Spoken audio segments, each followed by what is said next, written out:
Hello there, my name is Clare Harker and I'm head teacher of St Albert's Primary School in Pollokshields, and I've been asked to talk for 10 minutes or so about whiteness and about being white and who I am as a white educator and my journey in terms of understanding who I am as a white person.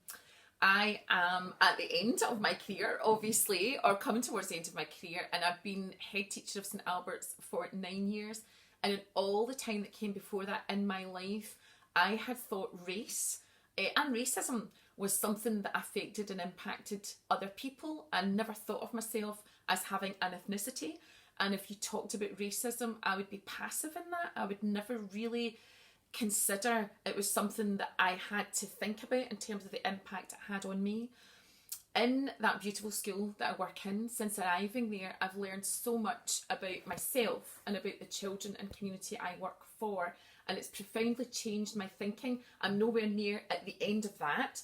I have a long way to go, and it will be lifelong in terms of understanding who I am and what I can do as an active anti-racist within a systemically racist system.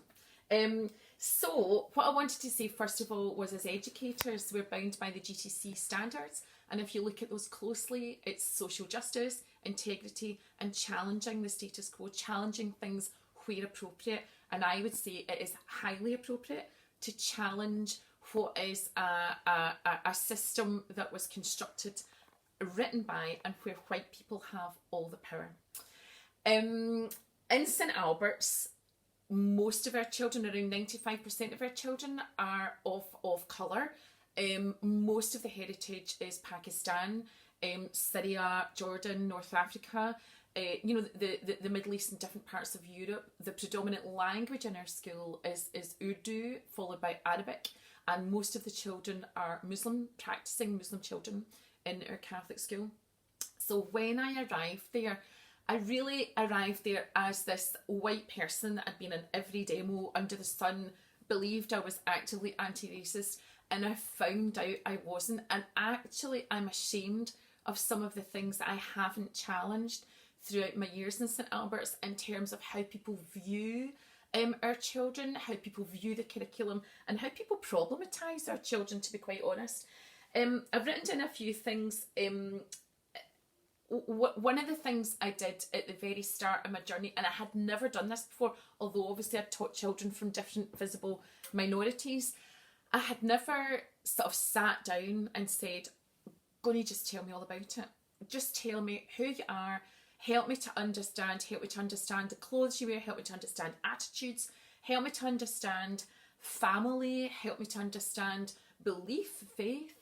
And in those dialogues, in those conversations, I realised how wrong I had been about assumptions I had made about others, and assumptions then that aren't made about me as a white person. So when you look at me, you don't question my clothing, you wouldn't question my beliefs, you wouldn't make assumptions about what I eat, what I believe, who's in control of my life. You just assume sameness. If you're white, as a white person, you just assume sameness, and actually you don't really think about any of those things again as a white person. So very quickly I learned a horrendous, and it's an acceptance. So our children, our parents said quite clearly, you get so fed up challenging things, you just then learn to accept. And that broke my heart and made me promise to myself that I would challenge, and I haven't. So I haven't changed the power dynamic in Glasgow, in Scotland. I haven't challenged everything, because challenge comes with fear. The fear of being singled out, the fear of being seen as maverick, the fear of being seen as outspoken. And I need to daily overcome that fear and have the courage to fix what is a racist system, and to try and analyse that system to see if there's anything I can do and anything we can do as white educators in our school, because most of the staff are white. Challenge anything we can do within that system to make it much more fair and equitable. And that was a huge thing for us. And another thing for us is, as a staff and for me, is accepting that we're very much in the minority of 4% of white people within our school, but we're the ones that hold all the power.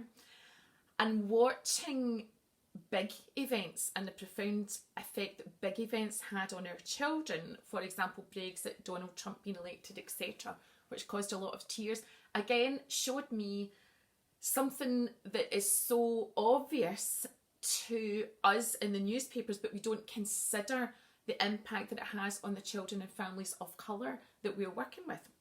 So through that, I started to think, I've got this all wrong. I really thought that by learning a bit of Urdu or celebrating Eid or maybe wearing a shalwar kameez, that I was somehow showing a sort of sisterhood and understanding. And to be honest, that's the tip of the iceberg, quite literally, because something called the cultural iceberg changed our minds. So I started thinking about myself in terms of where I come from and my heritage, and how things around me are constructed to help me to succeed, the barriers I haven't had to overcome while I am female, and I've certainly had to overcome some of those barriers in terms of a protected characteristic. There are challenges that I haven't even considered as a white person. So if you look at the curriculum, for example, who was that written by? Who is that dominated by? And who is that delivered by? And it is not proportionately or correctly people of colour. It's white people, it's white middle class people. They've got control of that narrative. Now that's really strong language, but it's not really, because it's true. We problematise EAL, we homogenise EAL. So all of the children who don't speak English are one group, and those of us that do speak English are another group. And if you actually look at that, that's ridiculous, because if we're talking about 70 different languages in Scotland, or however many languages there are, we're putting them all together as a problem to be solved and then the curriculum to be given. Whereas English, we just see that as one thing. Now that's a huge power dynamic. That's a huge demonstration of where all the power is. So in that, what we try and do, or what I try and do as an educator, or try and bring to our school, is really to analyse who wrote, what is this saying, and who does this represent every time we construct a lesson, or every time we think about a lesson. So in understanding the challenges that we don't experience as white people, we've begun to understand the challenges that our children experience and their families experience, and not, the most important thing is not to see them as a problem. And it worries me that we see, racism is a massive problem, but it worries me that we see our children as a problem, and actually a problem to be solved, and actually even worse, a problem to be solved by them.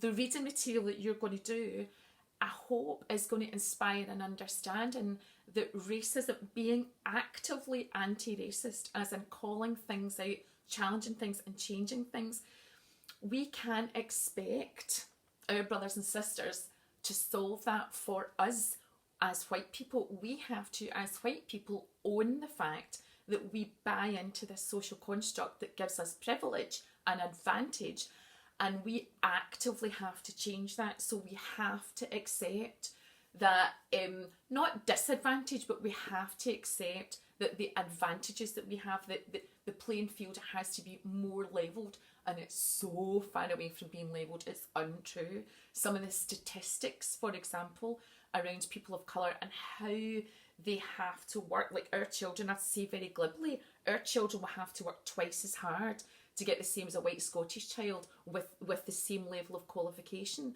So 5 A's for your hires doesn't mean the same thing for every child. Now, the other thing that annoys me, I suppose as a white person, and this again is white language, is this idea, but white people have problems too. Of course, the protected characteristics aren't one group. Poverty isn't one thing, gender, sexuality, disability.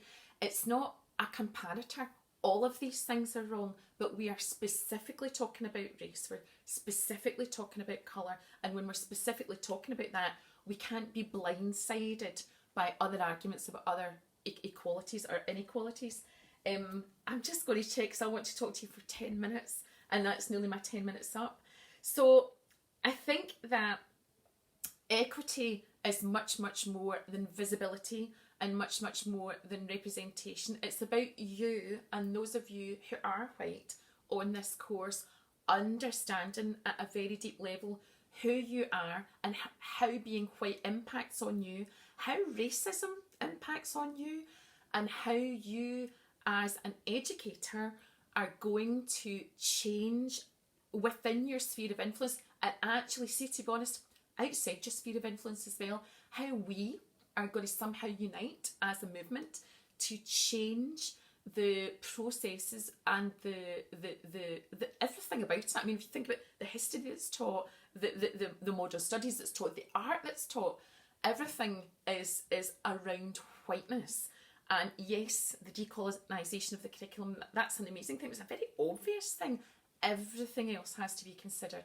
So for example, if you look at a reading scheme that's presenting, or reading books that are presenting an image of family, is that a fair image of family? Is that a representative image of family? So that's how being white, that's my understanding of being white, has affected how I look at everything as a person who is white, to see how it advantages me and how it's been set up to give me advantage, so that I can then change that in the hope that somehow I can give a fair advantage to our children. There is so much to say, and I'm not sure I've said everything I need to say within this short time, but you know where I am. St Albert's Primary School in Pollock Shields. I would love to hear from you, and I would love to actively participate in debate around this change that I am so passionate about. If these children, if all of our children in all schools, regardless of whether they are white or mixed, whatever, all schools in Scotland, all our children need to be racially literate. Therefore, all our staff need to be racially literate if we are going to in any way construct a fairer and more equitable Scotland, which I passionately believe in. Thank you very much for listening. I hope that made sense to you, and good luck.